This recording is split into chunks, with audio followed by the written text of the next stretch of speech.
శ్రీవర క్యాప్సికమ్తో halwa try చేసేదా? బాగుంటుందా పాప క్యాప్సికమ్ హల్వా? నాకేం తెలుసు, అదే కదా ట్రై చేస్తాను అని చెప్తాను. అయిపోయాం ఈ రోజు అయితే. క్యాప్సికమ్ లో ఇత్తనాలు వేసి కడుక్కునేసాను. ఇప్పుడు ఒక 10 నిమిషాలు ఉడకబెట్టుకునేద్దాము. నెయ్యి 2 స్పూన్లు వేసుకోండి. ఈ ఏం గింజలో నాకు తెలీదు, ఈ గింజలు వేసుకోవాలి. మిక్సీ పట్టుకున్న క్యాప్సికమ్ వేసుకోవాలి. ఇది పచ్చివాసన పోయేంత వరకు బాగా కలుపుకోవాలి. ఇప్పుడు ఒక గిన్నెలోకి మొక్కజొన్న పిండిని 2 స్పూన్లు వేసుకొని నీళ్ళు పోసుకొని బాగా కలుపుకోవాలి. పిండి నీళ్ళు పోసేసుకోండి. మీకు తీపికి కావాల్సినంత చక్కెర వేసుకోండి. నేనైతే కొంచెమే వేస్తున్నాను. ఇంకో స్పూన్ నెయ్యి వేసుకోండి.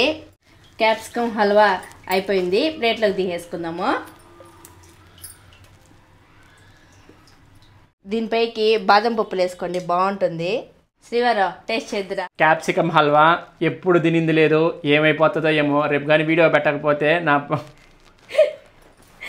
ఎందుకు అటు మాట్లాడతావా? మేమైతే చక్కెర తక్కువ వేసుకున్నామండి. నేను చక్కెర ఎక్కువ వేస్తానంటే నువ్వే వద్దు, నాకు చక్కెర తక్కువ కావాలంటే. బాగుంది.